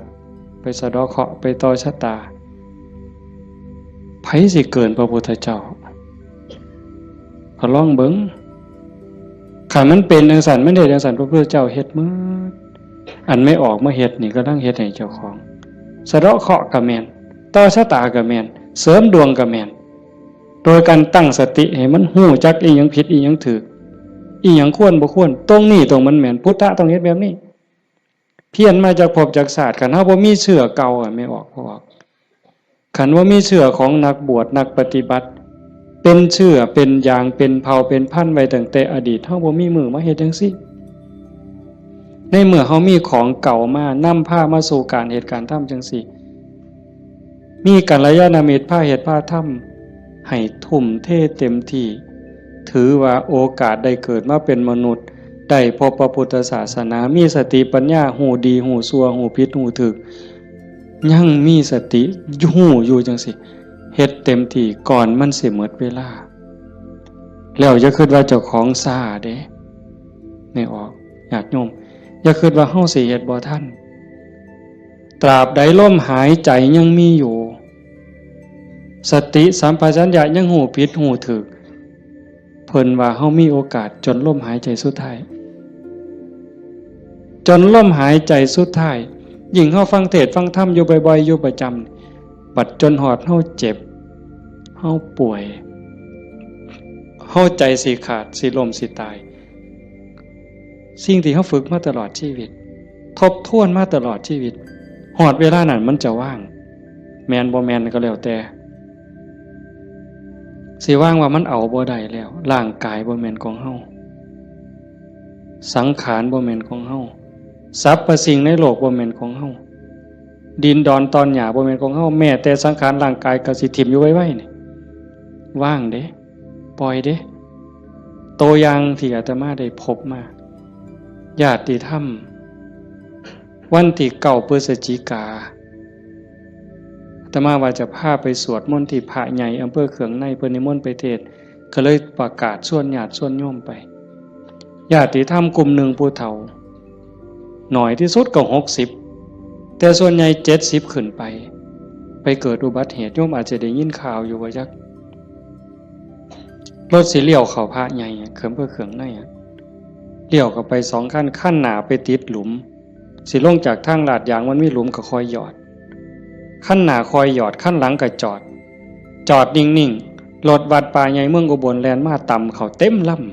ำหลังหัวเก๋งนั่นคนอยู่ทั้งหลังนี่7อยู่ทั้งหน้า2คนทั้งหน้า2บ่เป็นหยังแต่อยู่ทั้งหลัง7คนนี่ฟ้องลงรถตาย3บาดเจ็บหนัก4เป็นจังไดพวกผู้เฒ่าทั้งหมดนี่ว่าชีวิตเฮาอันนี้เพิ่นเว้าก่อนเป็นได้เว้ามาเรื่อยๆดอกบ่แม่นเว้ามื้อนั้นเว้าเรื่อยๆเว้าตลอดถ้าเฮาได้เข้าวัดเข้าว่าได้ปฏิบัติเป็นนักรบตายในสนามรบตายยามใดก็บ่ย้านยิ่งไปเฮ็ดบุญตายแห่งแต่ดีบางสิเลยเด้ตายก็ตายไปแต่ว่าซุ่มยั่งนี่กระดูกโค้งหักแขนหักกระดูกสันหลังเคลื่อนกระดูกต้นข้อเคลื่อนขาหลุดโบกแม่นหมด2คนหนึ่งนี่หมอเขาว่าเป็นอัมพาตตลอดชีวิตซอยเหลือเจ้าของบ่ได้อาตมาก็ออกมาบ่ได้เทศน์จำสนอกได้ยินข่าวอาตมาเป็นนางลงปุ๊บก็เสียงหวอรถดังเลยพอได้ยินข่าวว่าเป็นญาติที่ทำก็แต่ตามเขามาโรงพยาบาลเขืองในพอแต่ไปหอดแม่ใหญ่นึงเขาก็ไปเขามาอุบลก็หลายแล้วแต่แม่ใหญ่นึงนอนอยู่ก็เจ็บแขนหักหน้านี่ลอกหมดเลือดแดงพอแต่เห็นโอ้ยอาจารย์แขวหักเพิ่นว่าแขวเสียไปซ้ำเพิ่นว่าโอ้ยสร้างมันต่อใหญ่บ่ได้ซื้อเพราะบาทดอกแขวเพิ่นว่าเราก็ยังดีใจอยู่เด้หลานหน่อยไปนำหลานอาตมาไปนำ2คนจับมือยายแน่มันหนาวมันสิไปทั้งเพิ่นแล้วนะมันหนาวจับมือยายแน่ให้ยายอุ่นแน่ให้ยายอุ่นแน่เด็กน้อยก็จับผู้คนก็บ่ฮู้เรื่องสลบไปบัดพ่อใหญ่นึงบัดกระดูกหักเขาก็คิดว่าแอวหักถ้ามาก็คิดยากหมอเขาก็มาจับนี่เขาก็เพื่อทดสอบว่าเป็นหยัง มาสุดท้ายเขาก็ว่าแอวหักกระดูกหักธรรมาก็โอ้ยตารู้ตนผู้เฒ่าเราก็ถามหาเมียเนาะครูนั่นโยมบ้านฟังเพลอาจจะเห็นพ่อใหญ่ผู้ดำๆมันเพิ่นสิเป็นครูแต่ธรรมาเอิ้นแต่เทวดาตาบ่เห็นห่วงดอกผู้เฒ่าขี่รถมาเกือบ20กิโลรถซาเล้งเพิ่นมานั่นเพิ่นก็ถามหาเมียเพิ่นอาตมาก็บ่ได้ปากดอกแต่หมอไปนำนั่นเพิ่นเว้าก่อนยายเพิ่นก็ถามหาตาอยู่จริงๆเขาไปอุบลตายก่อนหมู่ยายนั่นหมองหมอนเป็นตะเงิดหลายบัดนะอาตมาเยี่ยมอยู่โรงพยาบาลสรรพสิทธิ์ไปเยี่ยมเฒ่าผู้ชายหันก่อนโอ้ยอาจารย์บ่แม่นของเฮาจักอย่างเพิ่นว่าเด้บ่แม่นของเฮาจักอย่างบอกบ่ให้เจ็บมันก็เจ็บมันอยากเป็นหยังมันก็เป็นบ่แม่นของเฮาจังแม่นน้อเพิ่นว่าหลงว่าของเจ้าของมาตั้งโดนอันนี้ก็ตัวนึงหลังจากนั้นมาเยี่ยมแม่ใหญ่ผู้กระดูกข้อเคลื่อนกระดูกสันหลังเคลื่อนอันนี้หมอก็ว่าเป็นอัมพาตตลอดชีวิตบัดนี้ถ้ามาฮอดแล้วเว้าแม่ใหญ่นี่แล้วเว้าอีหลีนะเว้าแผ่วๆๆๆเสียงดังเว้าแต่กรรมฐานแล้วเว้าหยังดอกโอ้ยบ่ย้านจักหน่อยอาจารย์เพิ่นว่าลูกศิษย์อาจารย์ใหญ่วัดโน่นกุลมบ่ย้านเพิ่นว่านั่งสมาธิ6 ชั่วโมง9 ชั่วโมงสำบายตายก็ดีมันสิได้เศร้าเจ็บเศร้ามีแห้งเพิ่นว่าแต่ว่าเราหลับไปยามใดวึบไปยามใดเราว่าขาวอักลากนี่มองเราอุ่นคือมันสิใจขาดหลับไปยามใดปุ๊บสิคนใส่สุดขาวเต็มอยู่ตลอดนี่คือนิมิตดีเด้คันตายในขณะนี้นี่สวรรค์เขาเอาเราไปแท้แต่ว่าเราปฏิบัติตลอดที่จริงเขาให้เราอยู่ห้องผู้เดียวเป็นห้องอันตรายแล้วพอนะโอ้ยดีแห้งอาจารย์เขาให้อยู่ผู้เดียวบ่มีผู้ใดมากวนปฏิบัติภาวนาเมิดขึ้นเพิ่นว่าอันบ่ฮู้ทิพย์เด้นั่นเจ้าของนั่นอันตรายที่สุดเพิ่นว่าเพิ่นสำบายไม่มีผู้ใดมากวนเพิ่นนั่นบัดเอาไปเอามาภาวนาตลอดอยู่โรงพยาบาลตลอดย่างได้ซุมื้อหมอว่าสิเป็นอัมพาตตลอดทั้ง2เท่านี่ตลอดชีวิตเลยซอยเหลือตัวเองบ่ได้แท้เดี๋ยวนี้ย่างได้ทั้ง2คนเห็นบ่มองอัศจรรย์หลายพอใหญ่เข็มนี่แม่ใหญ่ต้องค้ำเมียตายพ่อใหญ่ต้องเข็มพ่อใหญ่เข็มนี่คือทรมานตอนนี้ก็ย่างแล้วโยมแม่ใหญ่สวัสดิ์น้องสาวนั่นตายแล้วอีกผู้นึงถ้ามาเจอบ่ได้ตายบ่เอาเรื่องกับรถถือว่าเป็นกรรมเป็นเวรเป็นสิ่งที่เกี่ยวเนื่องกันมาใครแม่นเฮาสิว่าแนวใดมองอาตมาเงิดอ่อนซ่อนใจคนน่ะขอบ3ครอบครัวนี่ผู้นึงเจ็บสาหัสผู้นึงตายนี่บ่เอาเรื่องกับรถบ่เอาเรื่องกับครูกรณีถือว่าเป็นเรื่องของบาปของบุญเป็นเรื่องของวัฏสงสารให้แล้วต่อกันเขาก็บ่อยากมาซ่อนเขาก็บ่อยากพาเฮาไปตายนี่มองว่าคุณภาพของธรรมะมองเข้าใจธรรมะมันเฮ็ดใจได้ขนาดนั้นคักบ่มื้อนี้แม่ใหญ่นึงผู้เตรียมเนี่ยเผาไปวาง 2-3 มื้ออายุ89 ปี7 เดือนผู้หญิงเด้เลี้ยงลูกเมียใหม่ผัวเพิ่นไปมีเมียใหม่เพิ่นบ่เครียดเมียใหม่ออกลูกเพิ่นเอามาเลี้ยงพร้อมเอาไม่ออกเฮ็ดได้บ่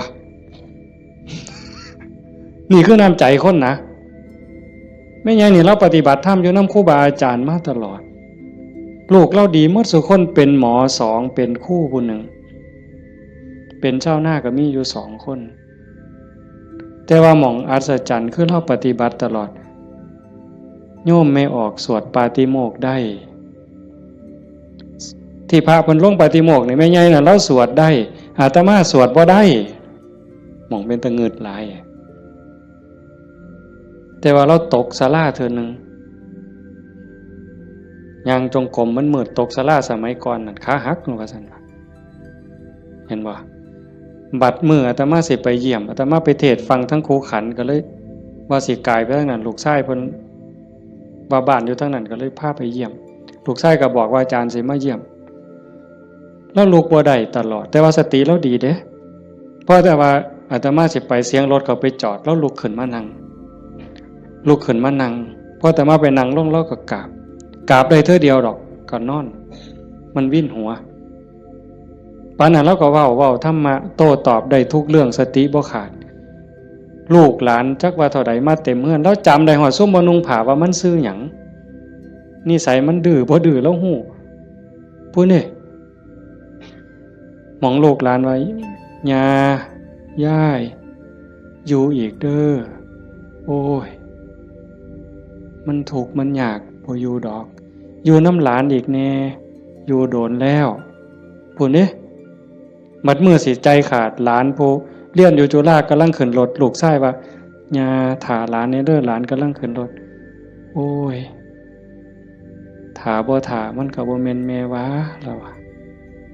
เป็นเรื่องของเพิ่นว่าเห็นบ่เป็นเรื่องของเพิ่นบ่แม่นเรื่องของย่าหมองคักหลายว่าแล้วตายนั่นแล้วนอนแต่แข้งข้างขวาเลียนแบบพระพุทธเจ้าเลยสติจำได้มือสิตายแล้วกินข้าว3เทื่อได้กินข้าวปกติเว้าได้ปกติ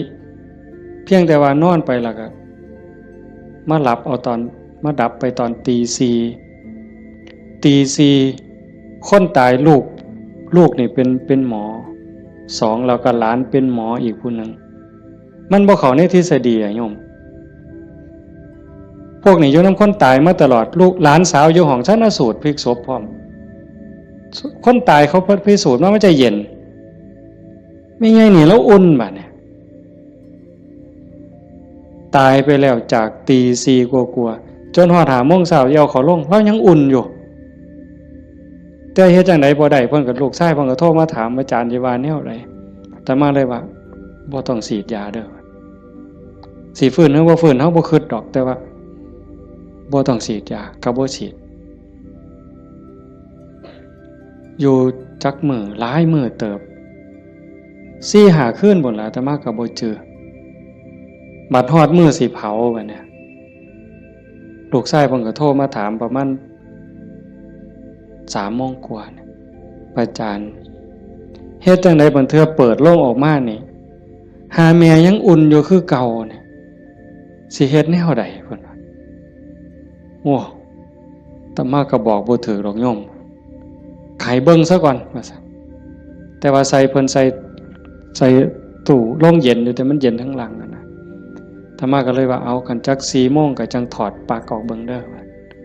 ถอดปลั๊กออกเบิ่งเพื่อให้มันปรับสภาพเพราะว่าตัวเย็นนี่มันอาจจะเป็นจากเครื่องใส่ไฟฟ้าหอดประมาณเฮาจะออกประมาณบ่ายโมงก็หากะลามันอุ่นมันยังอยู่ก็จังว่ากันอีกเทื่อนึงบัดสุดท้ายก็แม่นหมดอยู่ดอกเพิ่นว่าอาจารย์ประมาณเที่ยงนี่เพิ่นโทรมาก็บ่เย็นปานใดแต่ว่าย้ายบ่แข็งเพิ่นว่าเย็นอยู่แต่ว่ามันบ่แข็งคือทั่วไปคันจังซี่ก็หมดไปตามธรรมชาติก็เฮ็ดไปเด้อคือที่เว้าให้โยมฟังนี่หมายความว่าอย่าให้เราปฏิบัติมาตลอดจิตใจเราดีแล้วงามบ่เคยด่าไผจักเทื่อลูกว่าลูกเมียใหม่เขาผัวก็อยู่นำเมียใหม่นี่เอาลูกมาเลี้ยงแล้วก็ป้อนข้าวทอกันนี่เลี้ยงซ่ากันป้อนปลาป้อนข้าวก็บ่ให้ลูกเจ้าของคำใหญ่กลัวเด้คำทอกันอาบน้ำให้ก็คือกันสอนก็คือกันฮักทอกันใจคนน่ะมันจังว่าคันมันได้ฝึกได้ฝนมันมีธรรมมันก็สุดยอดอยู่นี่โยมพ่อใหญ่พาเฮาประพฤติปฏิบัติเฮ็ดงานจังซี่เฮามาประพฤติปฏิบัติสูงสุดก็เพื่อยกจิตยกใจเด้อสรุปตรงนี้เด้อบุญนั่นเป็นของตายจังได๋เฮาก็ได้เต็มที่อยู่แล้วแต่สิ่งสำคัญน่ะให้ยกจิตยกใจเจ้าของให้มันสูงขึ้นจากอำนาจของความโลภความโกรธความหลง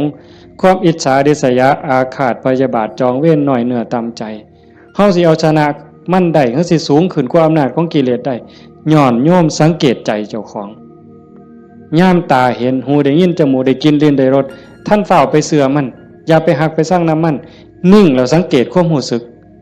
สังเกตความคิดสังเกตความรู้สึกถ้ามันเอียงไปทั้งโลภหลายก็บอกว่าเจ้าของนั้นขี้โลภหลายอยู่ค่อยถอนออก